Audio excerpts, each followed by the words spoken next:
오늘은 이사야 6장 1절에서 7절까지 말씀 묵상하겠습니다.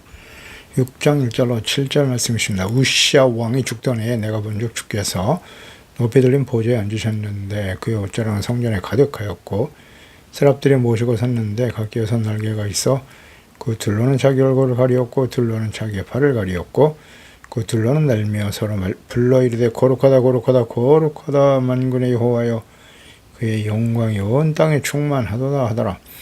이같이 화답하는 자의 소리로 말미암아 문지방에 터가 요동하며 성전의 연기가 충만한지라. 그때 내가 말하되 화로다 나여 망하게 되었도다. 나는 입술이 부정한 사람이요 나는 입술이 부정한 백성 중에 거주하면서 만군의 여호와이신 왕을 배웠음이로다 하였더라.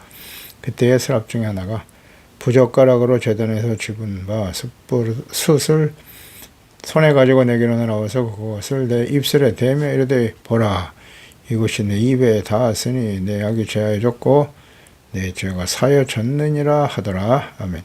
하나님을 인격적으로 만난 참 선지자, 폐역하고 무지하고 완악한 주의 백성들의 영적 상태를 깨우쳐 주시고 책망과 교훈, 회개와 또 회복을 촉구하며 심판에 대한 하나님의 뜻을 전달하기 위해서 부름받은 이사야 선지자가 소명을 받는 장면입니다.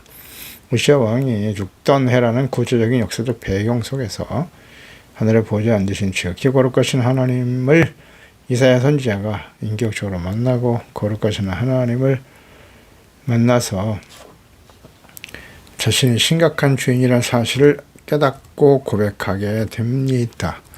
이러한 반응은 하나님의 거룩한 임재, 또 인격적인 하나님을 만난 자들의 마땅한 반응입니다.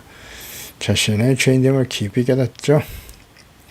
또 하나님의 거룩하신 그리고 그 죄인된 인간을 향한 놀라운 은혜와 정결케 하심의 이 복음에 대하여 증거하고 있습니다. 이사야 소명은 단순히 개인적인 체험을 넘어서 이후에 그가 선포할 모든 심판과 회복의 말씀, 이것은 하나님의 권위를 가지고 그가 전한 말씀이고 하나님의 말씀과 뜻임을 방증하고 있는 것입니다. 1절에 우시야 왕이 죽던 해에 내가 본즉 그랬습니다. 우시야 왕의 치세 때 유다는 전성기 때의 국력을 회복할 수 있었고 16세 왕위에 올라 52년간 치리했던 우시야. 그는 하나님을 대적으로 경외하는 왕이었고 나라 크게 번성하게 되었습니다. 백성들은 태평성대를 누리게 되었습니다. 번성과 태평성대는 반드시 부패로 이어지게 됩니다. 군사 경제적인 번영은 영적 부패로 이어졌고 우시야 왕도 교만해서 제장들만이 들어갈 수 있는 성소에 들어가서 분향하는 악을 행하다가 문둥병에 걸려 죽게 됩니다. 형식적인 재산은 있었으나 마음속에 하나님에 대한 경외심과 거룩함을 이루어가고 있었고 향락과 사치 풍조가 더욱 번져왔습니다. 심판의 도구가 될 아수르의 딜라빌레셀이 새로운 실력자로 부상하게 되죠. 근동지방이 긴장에 휩싸이는 등 국제정세의 흐름 또한 심상치 않은 상태였습니다. 이때에 하나님의 부르심을 받은 선지자 이사야, 내가 본즉, 즉 선지자가 실제 눈으로 하나님의 영광을 본 것을 의미하나요? 하나님의 영이신데요. 육신의 눈으로는 볼 수 없습니다. 그러면 선지자가 상징적이고 주관적인 자신의 내적 경험을 의미하는 것인가요? 이 또한 아닙니다. 이는 하나님께서 자신에게 영적인 눈을 열어 하나님이 계시하시는 매우 특별한 경험이죠. 영혼의 눈을 열어 초자연적인 방법을 사용하신 것입니다. 이전에 광야에서 야곱이 꿈을 통해서 보았던 천국을 향한 사역다리와 하나님의 영광이죠. 직접 눈을 열어 또 혹은 꿈속에서 환상으로 보게 하시는 특별한 계시의 방법입니다. 주님께서 높이 들린 보좌에 앉으셨는데 옷자락이 성전에 가득하더라. 그러니까 이사야는 땅의 왕이 아닌 영원히 살아계시고 높이 들린 보좌에 앉으신 만왕의 왕 여호와 하나님을 영광을 직접 보게 된 것입니다. 이는 세상 권력의 유한함과 하나님의 영원하신 통치를 대조적으로 보여줍니다. 높이 들린 보좌는 하나님의 절대 주권과 초월성을 보여주는 것이고요. 옷자락이 성전에 가득했다라고 하는 것은 그분의 영광과 위엄이 온 땅과 성전의 충만함을 보여줍니다. 이 옷자락이 단순히 의복만이 아니라 하나님의 임재와 영광의 가시적인 표현입니다. 이사야는 인간의 눈으로 볼 수 없는 하나님의 영광의 실체를 천국과 이 세상 성소에 임재하시는 영광스러우신 하나님을 보게 하신 것입니다. 하나님과 이런 인격적인 만남과 부르심이 없이는 결코 선지자라 할 수 없습니다.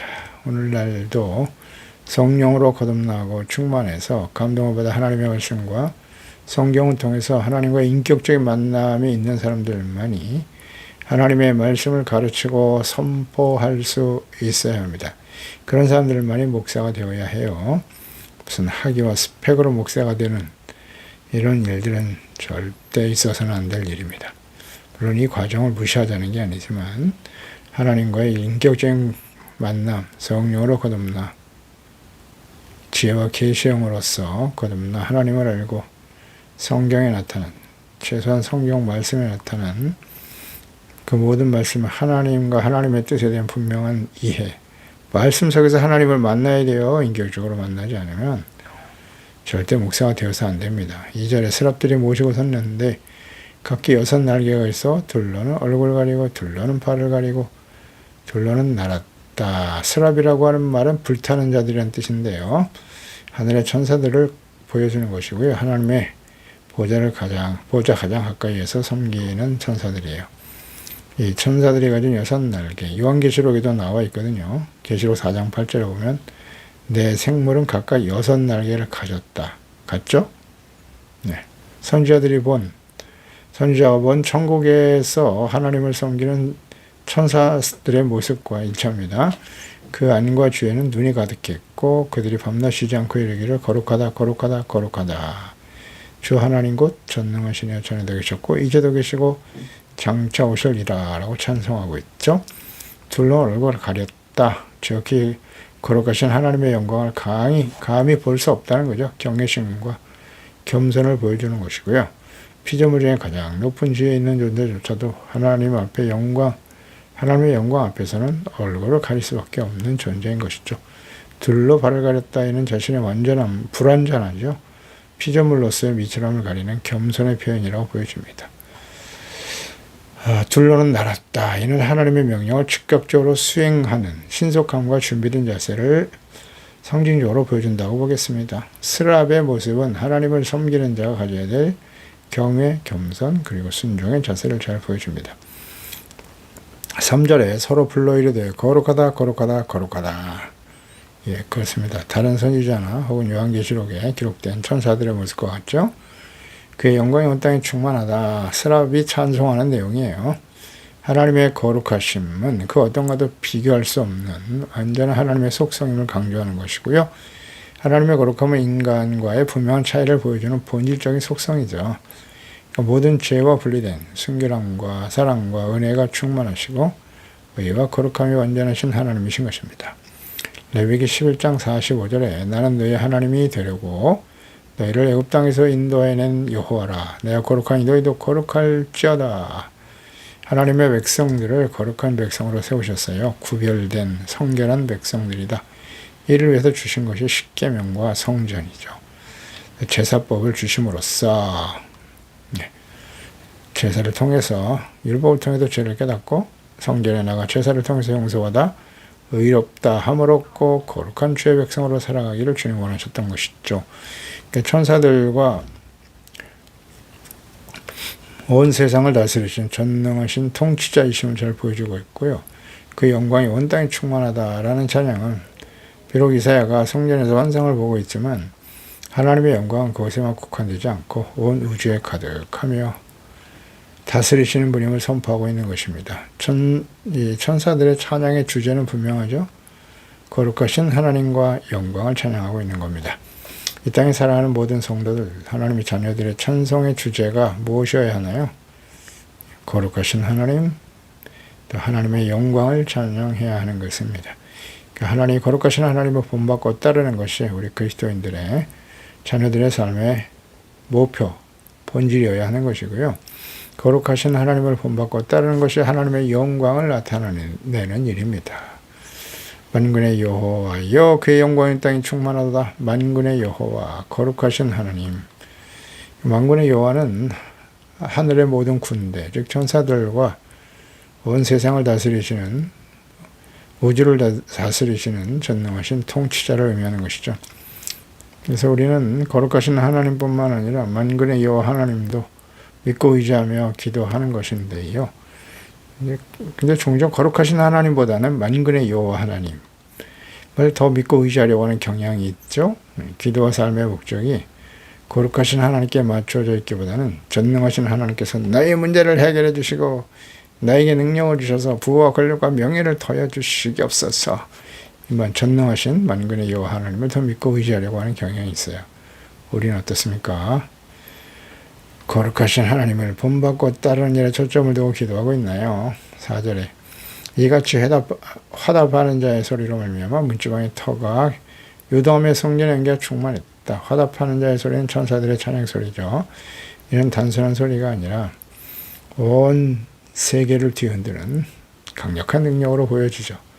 문지방의 터가 요동했다. 하나님의 임재와 말씀의 권능 앞에 견고해 보이는 세상의 기초가 흔들리더라. 이는 시내산에 하나님께서 강림하셨을 때 산이 진동했던 장면을 연상시켜주네요. 출애굽기 19장 16절 이하의 셋째 날 아침에 우리의 번개와 빽빽한 구름이 산 위에 있고 나팔 소리가 매우 크게 들리니 진중에 있는 모든 백성이 다 떨더라.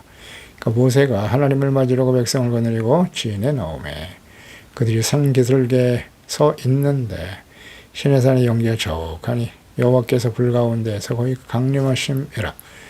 그 연기가 가마같이 떠오르고 온 산이 크게 진동하더라 그랬습니다. 성전의 연기가 충만했고요. 구약에서 하나님의 인자와 영광을 상징하는 모습이죠. 시내산에 임재하신 모습 것 같습니다. 연기 혹은 구름으로 묘사되기도 해요. 구름.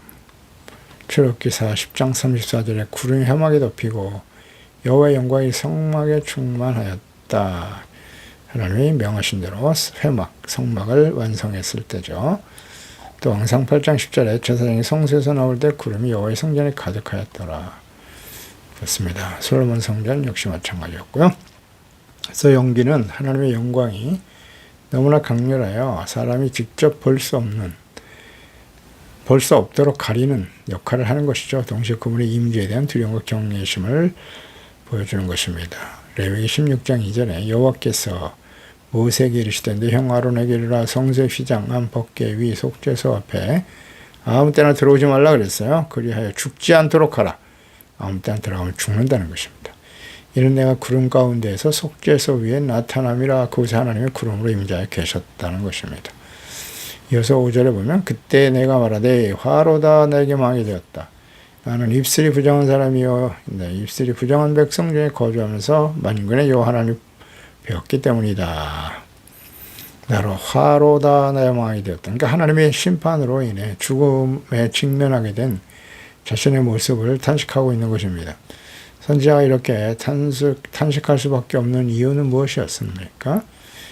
거룩하신 하나님 그 영광 앞에서 자신의 죄인됨과 그 백성의 죄악됨을 깊이 깨우쳤기 때문에 거룩하신 하나님 앞에 죄를 가지고 서면 죽을 수밖에 없다는 거죠. 그래서 누구나 이 죄 문제를 해결하지 못하고 부패한 인간이 하나님 앞에 서게 되면 살아날 수가 없는 것입니다. 출애굽기 33장 20절에 말씀하셨어요. 또 이르시되 내가 내 얼굴을 보지 못하리니 나를 보고 살 자가 없음이라 그렇습니다. 사사기 13장 22절에 삼손의 아버지 마누아죠. 그의 아내에게 이르되 우리가 하나님을 보았으니 반드시 죽으리로다. 죄인인 우리가 용서받지 못하고 하나님을 뵙게 되면 죽습니다. 거룩하시고 영광스러우신 하나님을 목도한 선지자는 실제로 죽지 않았지만 의식 속에서는 자기가 벌써 죽은 것처럼 느끼고 있었다는 거죠. 하나님을 인격적으로 만나게 되면 누구나 자신의 죄의 심각성을 깨닫게 되고 탄식하며 회개하게 되는 것입니다. 나는 입술이 부정한 사람이요 고백하게 되지요. 자신의 죄 가운데 특별히 부정한 입술을 지목해서 말하고 있습니다. 이런 거룩하고 정결한 입술로 하나님을 찬양하는 천사들의 모습과 자신의 모습을 대조할 때 충격을 받았기 때문일 것이고요. 마음으로 범죄한 것이 입으로 표출된다는 점에서 부정한 입술이 모든 죄악을 총체적으로 나타내기 때문이에요. 마태복음 15장 11절에 입으로 들어가는 것이 사람을 더럽게 하는 것이 아니라 입에서 나오는 그것이 사람을 더럽게 한다. 그렇습니다. 우리 마음에 있는 것이 입으로 나오기 때문에 하나님 앞에서 우리의 죄가 드러나면 부정한 자일 수밖에 없다는 거죠. 이게 맞습니다. 거룩하신 하나님을 인격적으로 만나게 되면 가장 먼저 나타나는 반응이 이처럼 이사야 같이 자신의 죄를 깨닫고 회개하고 돌이키게 되는 거예요. 그 이전까지는 사실 자기가 그렇게 큰 죄인이라 사실을 잘 몰라요. 인정할 수도 없고 대부분 남들과 비교하면서 이렇게 살아가기 때문에 악을 행하는 다른 사람에 비해서 나는 비교적 의롭고 바르게 살지 않았나? 라고 생각하죠. 저부터도 하나님 만나기 전에는 그렇게 생각하며 살아왔어요. 교회에 와서 회개하고 막 눈물 흘리는 사람들을 보면 저 사람들은 얼마나 많은 죄를 졌기에 저렇게 눈물로 회개를 하는가 그랬었거든요. 근데 성령이 나에게 임하시고 하나님을 인격적으로 만나고 나니까 얼마나 부끄러운지요. 모든 죄가 다 드러나고 민망하여 얼굴을 들 수가 없었죠. 진실한 눈물로 회개하게 되는 것입니다. 그런데 내가 죄로 인해서 죽어 마땅한 사람임을 깨닫게 되었을 때 예수님의 십자가 대속의 은혜가 얼마나 감사한지, 또 감사의 눈물이 쏟아지고 회개의 눈물이 쏟아지고, 그것이 인격적으로 하나님을 만난 사람들의 모습이에요. 네. 만군의 여호와이신 왕을 배웠기 때문이다. 그렇습니다. 자기 자신의 패역함과 또 이스라엘 백성들의 죄악과 깊은 절망 가운데서 거룩하신 하나님을 배웠기 때문에 임재하심 앞에 두려움과 탄식이 터져 나올 수밖에 없었던 겁니다. 하나님의 거룩하신 임재하심을 직접 경험한 모든 하나님의 자녀들은 이와 같은 반응을 보이게 마련이에요. 잘 한번 묵상해 보세요. 나는 살아계신 하나님 인격적으로 직접 만난 경험이 있습니까? 매일매일 만나고 있나요? 말씀 속에서 6절에 그때 그 스랍 중에 하나가 부젓가락으로 차단해서 집은 바 핀 숯을 손에 가지고 내게로 날라왔다. 입술에 대니 죄악이 사여졌더라. 절망적인 탄식과 고백 앞에 하나님의 응답은 즉각적인 심판이 아니라 정결케 하시는 은혜였던 것이죠. 제단에서 가져온 핀 숯, 하나님의 심판과 동시에 속죄와 성결을 의미하는 것인데요.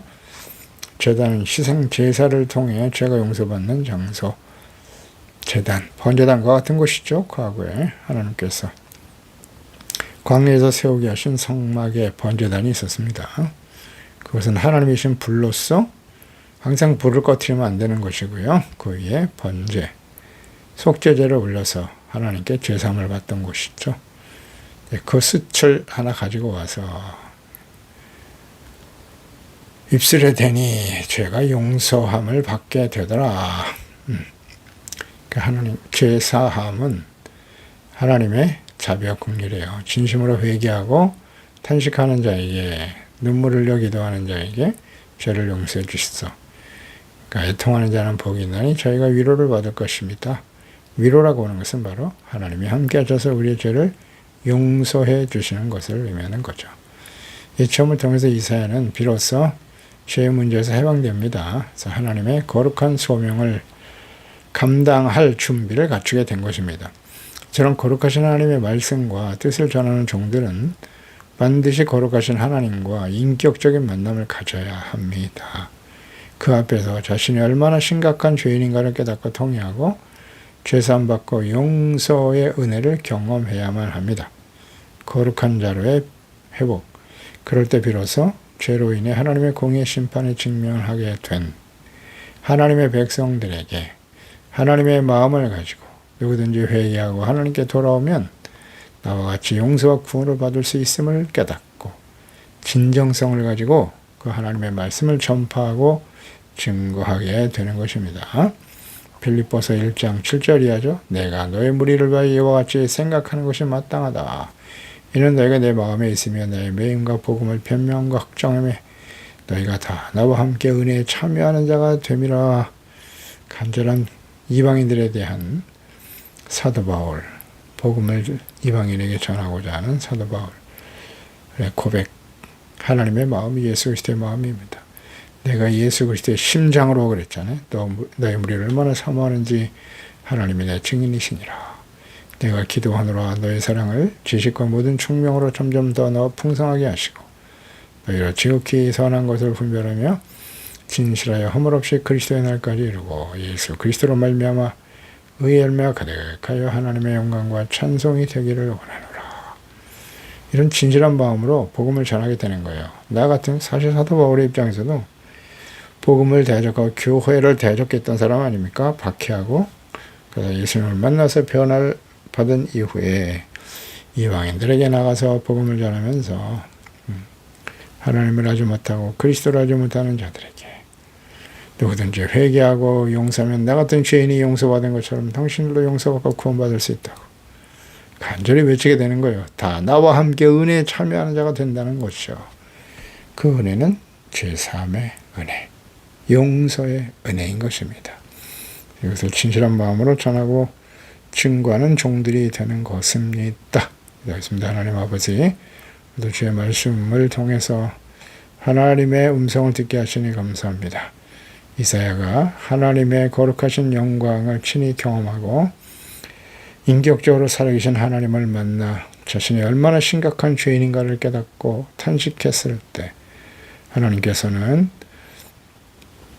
그 핀 숯을 입에 대어 그의 모든 부정한 죄를 용서해 주시고 하나님과 인격적인 만남을 통해서 의와 거룩함이 회복된 선지자에게 이제 하나님의 말씀을 듣게 하시고 전파하게 하시는 은혜를 사명을 더하여 주시는 우리가 묵상하게 됩니다.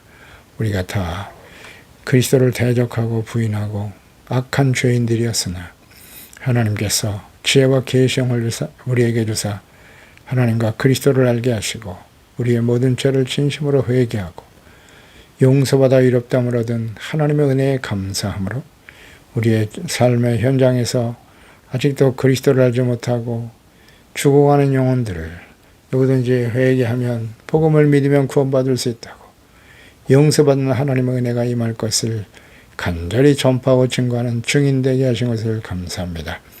우리가 주님 앞에 이 사명과 부르심을 받은 자로서 지극히 선한 것을 잘 분별하게 하시고 허물 없이 준비되어 예수 그리스도 오시는 날에 의의 열매가 가득하여 하나님의 영광과 찬송이 되는 모두가 되게 하여 주옵소서.